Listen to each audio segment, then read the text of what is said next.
A'udzu billahi minasyaitonir rajim. Bismillahirrahmanirrahim. Assalamualaikum warahmatullahi wabarakatuh. Alhamdulillah, alhamdulillahirabbil alamin. Nahmaduhu wa nasta'inuhu wa nastaghfiruh. Wa na'udzu billahi min syururi anfusina wa min sayyiati a'malina.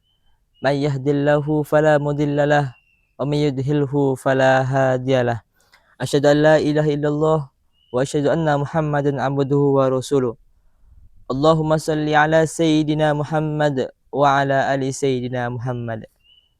Kaum hadirin, kembali kita bersyukur kepada Allah Subhanahu wa taala yang telah memberikan kita nikmat kesehatan sehingga kita dapat melaksanakan aktivitas kita dalam kesehariannya tanpa satu halangan apapun. Biqaulina alhamdulillahirabbil alamin.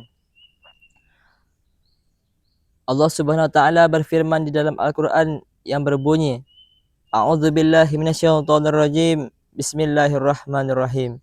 La in syakartum la azidannakum wa la in kafartum inna 'adzabi lasyadid. Yang artinya, barang siapa yang mensyukuri nikmatku kata Allah, maka akan aku tambah. Dan barang siapa yang mengkufuri nikmatku kata Allah, inna 'adzabi lasyadid. Sesungguhnya azabku sangatlah pedih. Maka oleh sebab itu, marilah kita memperbanyak lisan kita untuk bersyukur kepada Allah Subhanahu wa taala dengan ucapan kita bersama alhamdulillahirabbil alamin.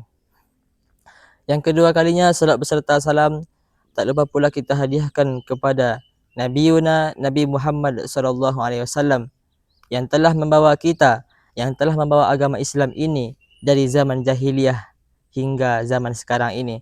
Karena beliaulah kita dapat merasakan yang namanya manisnya Islam. Beliau rela bercucuran keringat bahkan darah demi menegakkan kalimat la ilaha illallah di atas muka bumi ini. Maka oleh sebab itu, marilah kita basahi lisan kita untuk berselawat kepadanya dengan lafaz kita bersama, Allahumma salli ala sayyidina Muhammad wa ala ali sayyidina Muhammad. Semoga kita termasuk dari umatnya yang mendapat syafaatnya kelak di yaumil qiyamah nanti. Amin amin ya rabbal alamin. Kaum muslimin dimanapun berada, adapun pembahasan ceramah kita pada siang yang berbahagia ini ialah tentang bagaimana kehidupan kita dan bagaimana kehidupan kita yang selanjutnya.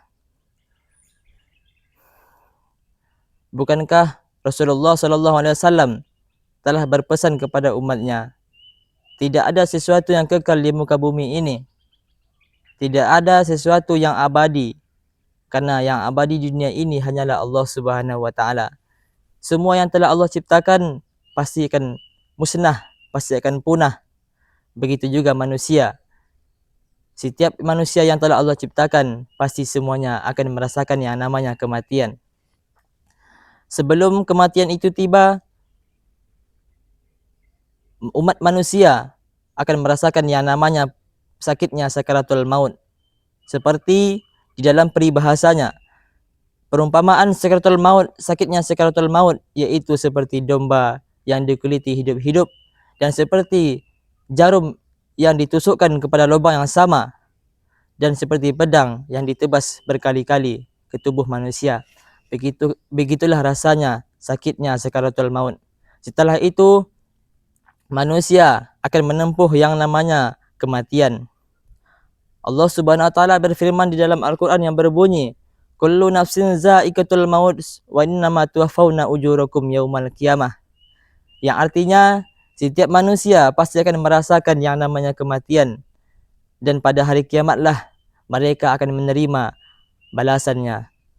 Kaum muslimin dimanapun berada, memperbanyak kehidupan selanjutnya itu akan lebih baik daripada memperbanyak memikirkan kehidupan dunia. Karena sesungguhnya tidak ada satupun manusia, bahkan malaikat sekalipun, akan merasakan yang namanya kematian. Banyak manusia yang akan menyesal kelak di hari kiamat nanti. Kenapa mereka menyesal? Karena semasa hidupnya, waktu yang telah Allah berikan kepadanya, nyawa yang telah Allah berikan kepadanya, tidak mereka pergunakan dengan sebaik-baiknya. Allah Subhanahu wa taala memanggil mereka di dalam salat 5 waktu. akan tetapi mereka menghiraukannya, mereka menyepelekannya, lebih mementingkan mencari hartanya, lebih mementingkan keluarganya, lebih mementingkan anak-anaknya. Sehingga dengan itu mereka lalai akan perintah Allah Subhanahu wa taala. Akan tetapi bisa kita bayangkan, tidaklah lama rasanya, tidaklah lama waktu untuk melaksanakan salat 5 waktu tersebut. Paling lama itu 15 menit.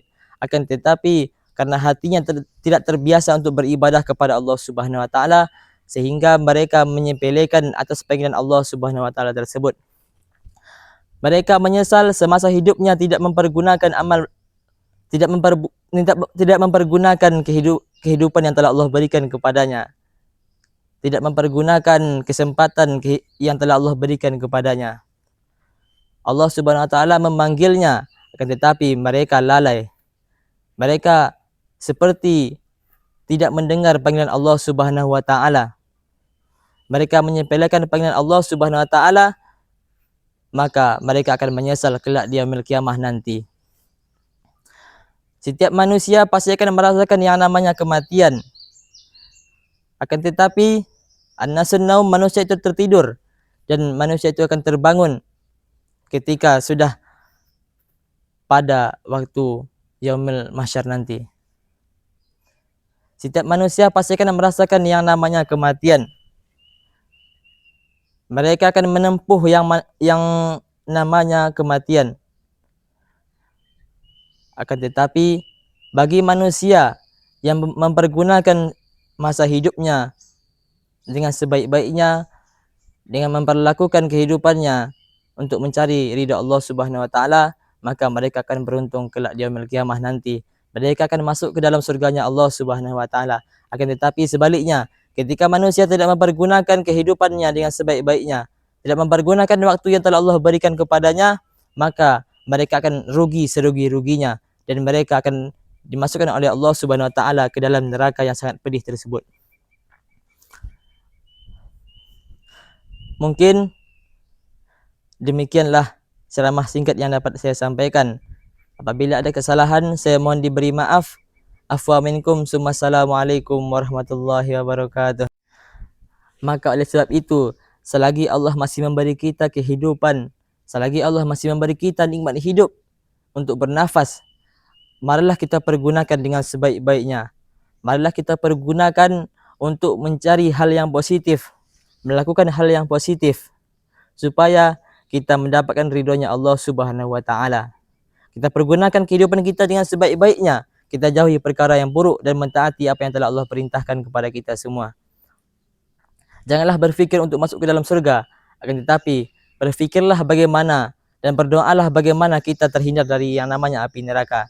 Setiap manusia, setiap umatnya Nabi Muhammad pasti akan masuk ke dalam surga, akan tetapi belum tentu dia selamat dari yang namanya api neraka. Maka perbaikilah diri kita semasa kita hidup ini menjadi yang lebih baik di mata oleh Allah Subhanahu wa taala.